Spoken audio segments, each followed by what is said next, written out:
sex abuse fallout. Pope Francis accepts the resignation of the Archbishop of Washington. We have reaction and analysis from the Vatican. American pastor released. Andrew Brunson is free to leave Turkey despite a terror conviction. President Trump reacts. These pro-lifers are getting out the vote in this battleground state of Missouri. I'm Jason-Calvi. I'll tell you what they're saying coming up. And the story behind a soon-to-be saint. A look at the life of Pope Paul VI ahead of this weekend's canonization. On EWTN News Nightly for Friday, October 12th, 2018.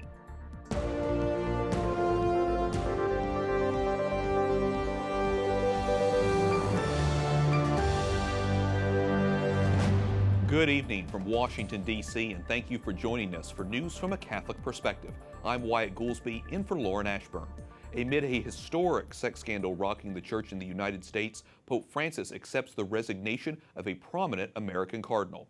Donald Wuerl, Archbishop of Washington, became entangled in two major sex abuse scandals and lost the support of many in his flock.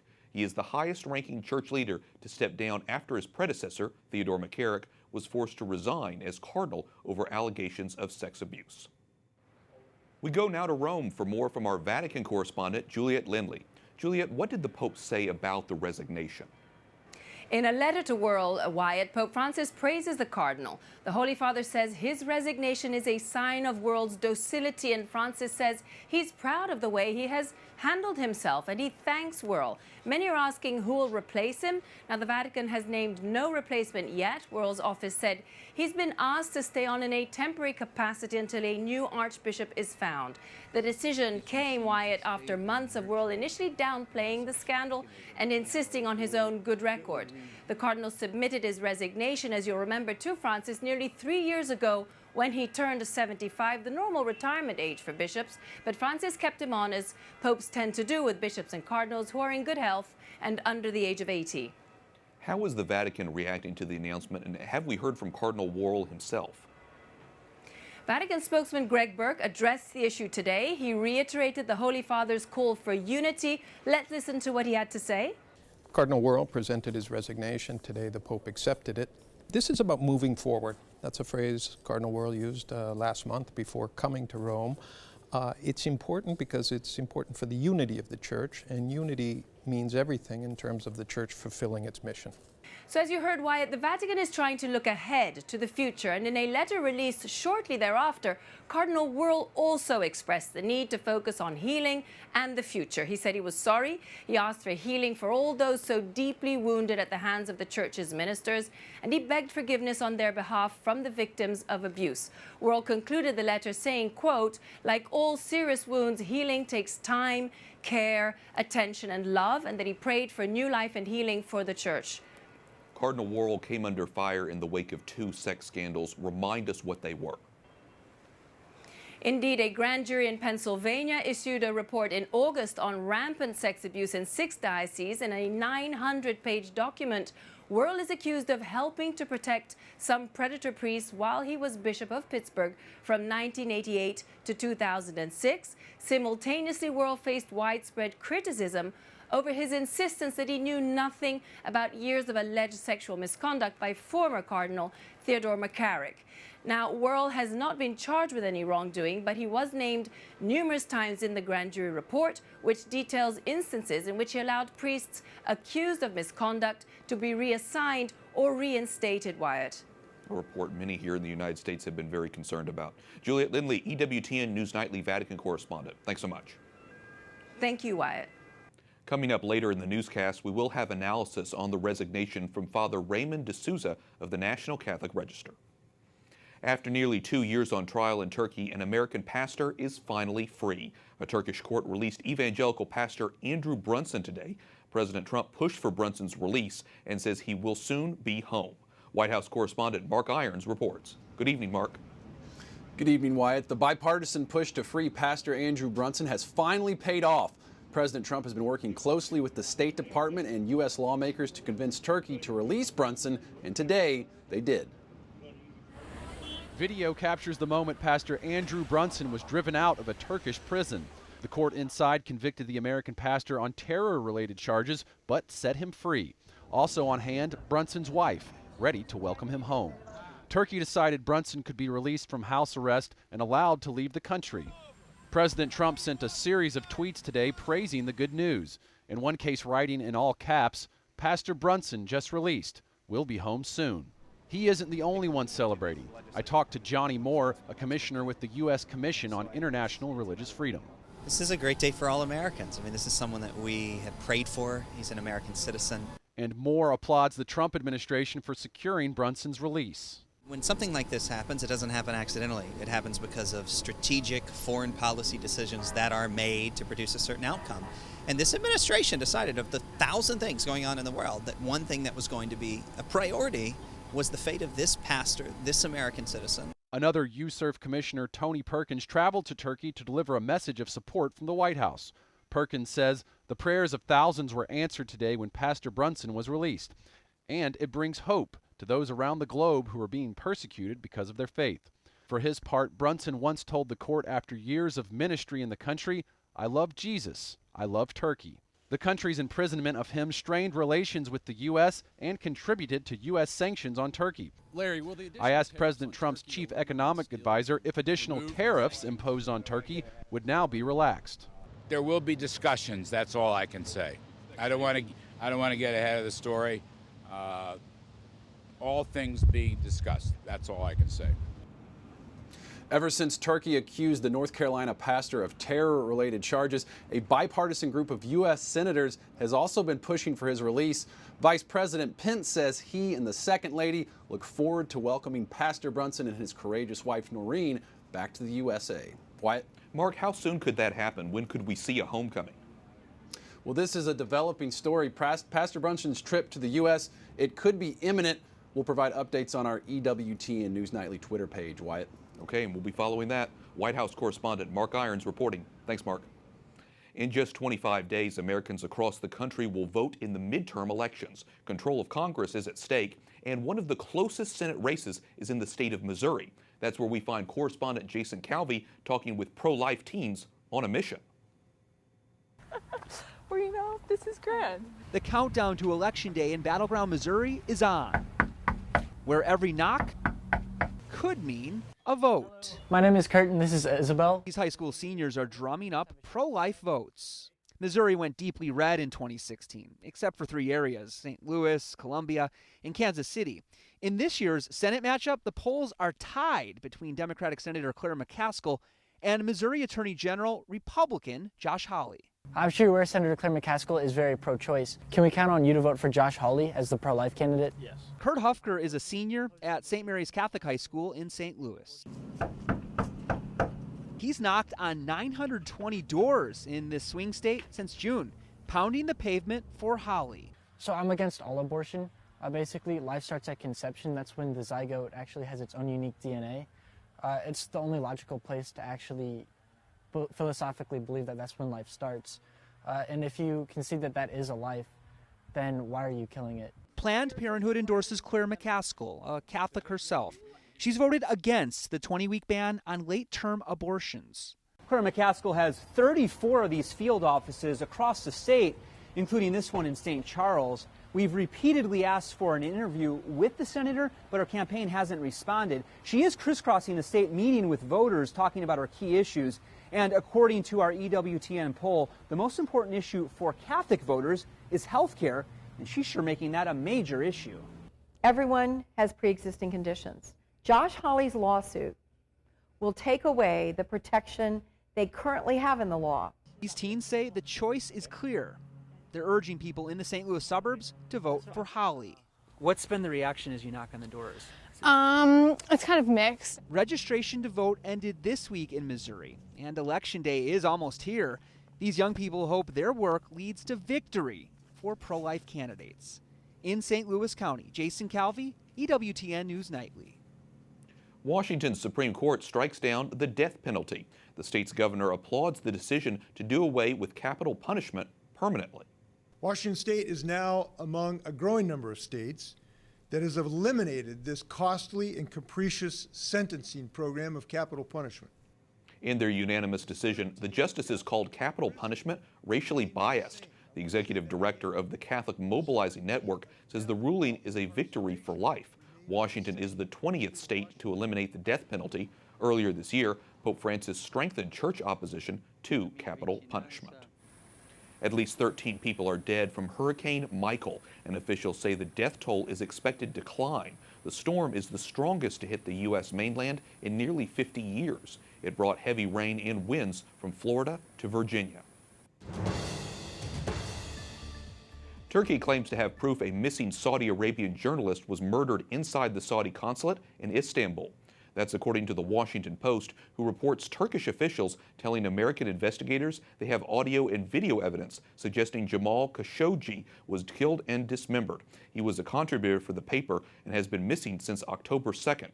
The journalist was last seen entering the consulate building to pick up some paperwork. Saudi Arabia denies it harmed or abducted Khashoggi, saying he left the facility that day. Fighting continues in Yemen between pro-government fighters and Houthi rebels, with most of the battles happening in the key port city of Hodeidah. Saudi Arabia backs the Yemeni fighters, and its airstrikes are helping government forces advance against the rebels, who are backed by Iran. Thousands of residents have fled the fighting. Overall, at least 10,000 people have been killed in the conflict that began in 2015. The United Nations calls it the world's worst humanitarian crisis. The Chinese government says it remains in contact with the United States at all levels. This after reports of a possible meeting between the presidents of the two countries next month. This week's dive in the U.S. stock market was blamed on the growing trade war between the world's two largest economies. Officials in Beijing confirm they are talking with their American counterparts despite disagreeing with President Trump's tariffs on their country. The reported meeting would take place next month at the G20 summit in Argentina. There's plenty more ahead on EWTN News Nightly tonight. Coming up after the break, analysis after Pope Francis accepts the resignation of Cardinal Donald Wuerl of Washington, D.C. Plus, the newest Supreme Court justice continues his volunteering with a Catholic organization.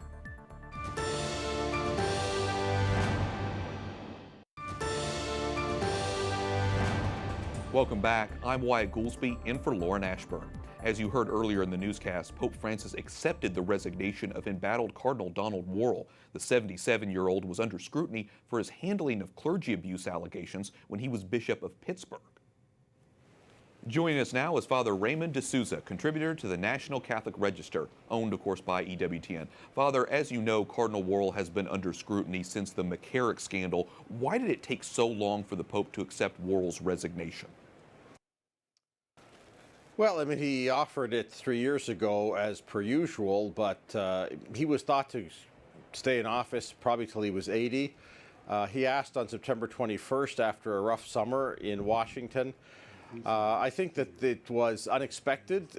Cardinal Wuerl didn't expect the reaction he got, both to the Pennsylvania grand jury and to the McCarrick affair.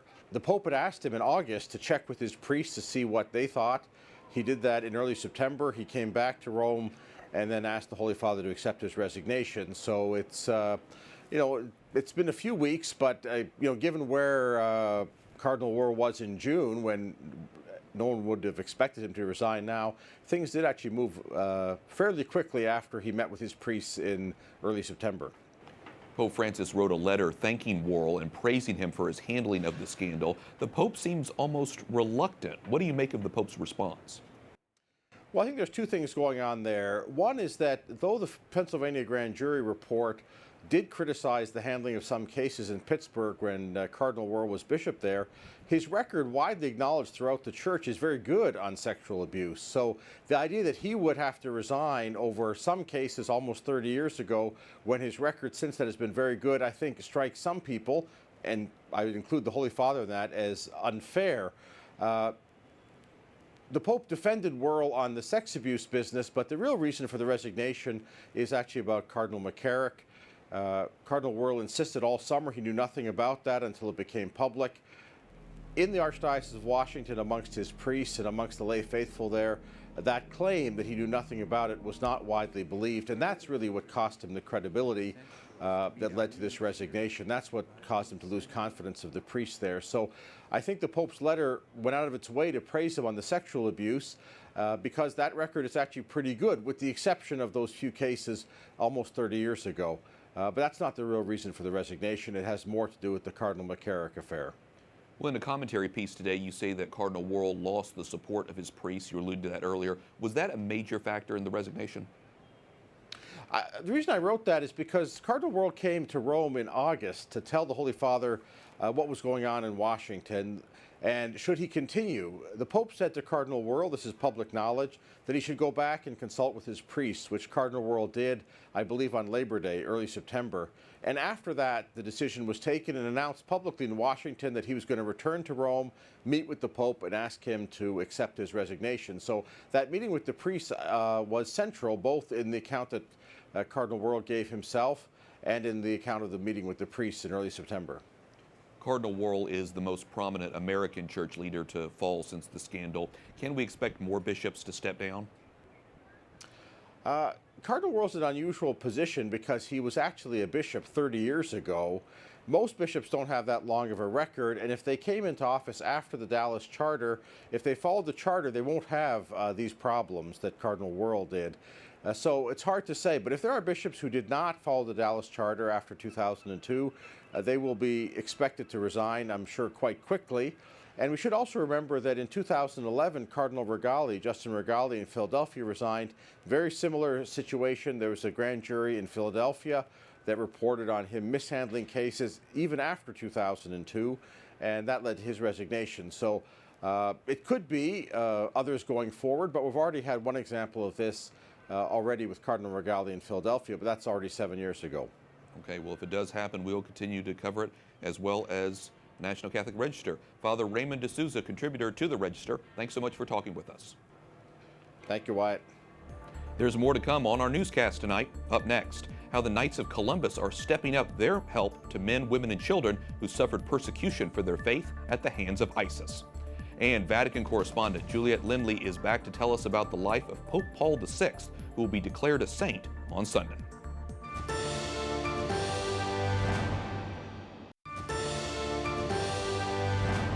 Welcome back. I'm Wyatt Goolsby, in for Lauren Ashburn. The newest member of the Supreme Court hears an appeal, but not in the way you may be thinking. This appeal came from the homeless. Justice Brett Kavanaugh served food to the disadvantaged this week in Washington, D.C. He was helping out Catholic Charities. The lifelong Catholic did some volunteer work just one day after taking his seat on the nation's highest court. The Knights of Columbus and the U.S. Agency for International Development signed a new agreement to work together to help religious minorities in the Middle East rebuild their communities. Supreme Knight Carl Anderson says he hopes, quote, our joint combined efforts will bring hope and concrete improvement to the situation confronting minority communities targeted by ISIS. The Knights say they will spend $5 million over the next 6 months, coordinating with USAID to support those communities. That's on top of the $20 million they've already donated. In addition, the head of USAID, Mark Green, is headed to the Vatican next week to talk about the aid that will help Christians. Joining us now is Andrew Walther, Vice President of Strategic Communications for the Knights of Columbus. Andrew, welcome back to the program. Good to be here. How is this new agreement between the Knights of Columbus and USAID going to work? I know that you guys have been working with them for years. Well, this really formalizes the work that the Knights and USAID have been doing together and really puts out in very clear terms some of the ways that we intend to work together in the future in terms of sharing information, in terms of bringing people together for various purposes, including helping to coordinate some of the other money that's flowing in terms of finding the people in need, bringing them to the table so that we can look at this in a really holistic way. I think it's an important step in the work that's been done since ISIS decimated these communities and the genocide going back to 2014. When you think about the money that you mentioned, USAID has pledged almost $200 million in helping the recovery in northern Iraq. That's the area where the Christians were targeted by ISIS. Is your money, their money, enough to really rebuild what was lost? Well, ISIS really obliterated Mosul. They really obliterated much of the Nineveh Plain. There's a lot of rebuilding that needs to be done, and when you think about it, it's a number of things. It's infrastructure, it's housing, but it's also things like getting rid of the landmines that are left and the explosives that are left. It's getting people back into the fields. USAID has a report on all of the tractors and farm equipment, irrigation equipment that was blown up by ISIS. So it's a huge lift, and there are a number of countries involved. USAID is doing this. The Germans, I think, just put in about $30 million. Other countries have put in money as well. Hungary, Poland, for example, have done quite a bit. So there's an enormous need. The amount of money that's being put into this is substantial and important, but I would say there's a need for an enormous amount of money and people that want to support this, that want to get involved, because the need really is gigantic. Yeah. And they can certainly help through groups like the Knights of Columbus here in the United States, through groups like Aid to the Church in Need in Europe, and to help us with what we're doing. They can go to christiansAtRisk.org. People can donate. They can be part of this, because it's sort of like the situation of Europe after World War II on a smaller scale. There is complete decimation, and ISIS's plan was to rid the region of religious minorities, including Christians.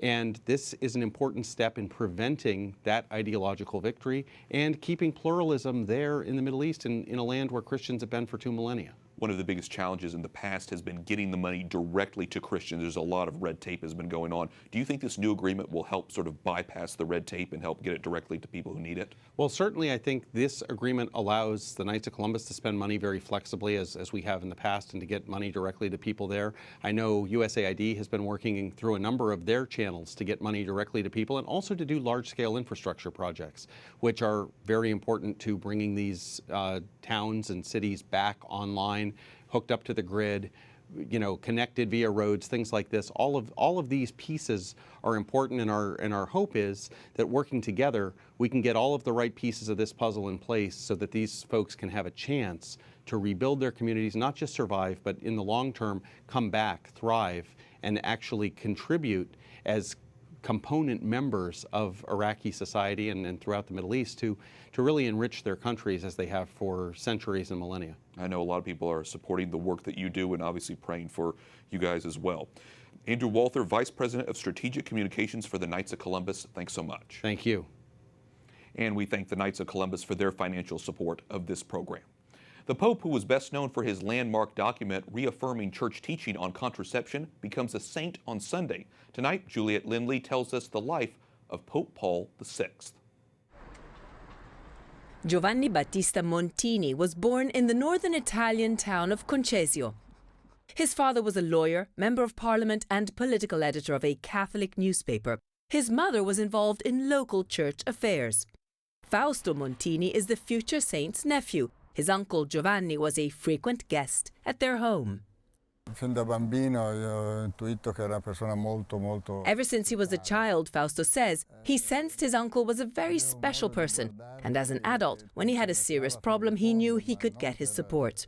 Giovanni Montini was ordained in May 1920. A job at the Vatican Secretariat of State followed, and eventually he became a trusted assistant to the future Pope Pius XII. In 1954, he became Archbishop of Milan, and in 1958, he became a cardinal. 5 years later, he was elected Pope Paul VI.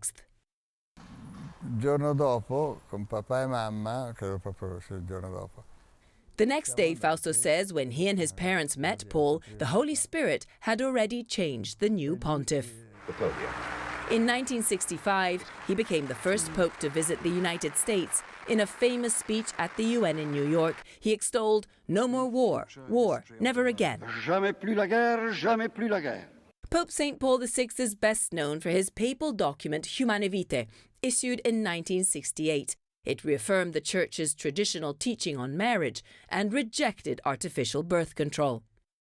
Pope Paul VI died on August 6, 1978. 40 years later, he's becoming a saint. His path to sainthood included the miraculous healing of unborn children. At the Vatican, Juliet Lindley, EWTN News Nightly. Thanks, Juliet, for that story. Finally tonight, our EWTN Rome offices received a special blessing by Archbishop Jose Gomez of Los Angeles. God Almighty, we humbly praise you for you enlighten and inspire those who, by probing the powers implanted in creation. The Archbishop blessed the new offices today. Members from EWTN News Nightly, Catholic News Agency, Asi Stampa, Asi Prensa, and National Catholic Register were all present. You can also see our very own executive producer, Susie Pinto. And we're thankful many of our team members made it safely to Rome, of course, to cover the Synod of Bishops and the canonizations this Sunday, which EWTN will cover live and in encore presentations. We thank you for watching tonight. For the entire EWTN News Nightly team, I'm Wyatt Goolsbee. We'll be back on Monday with more news from a Catholic perspective. Good night, and God bless.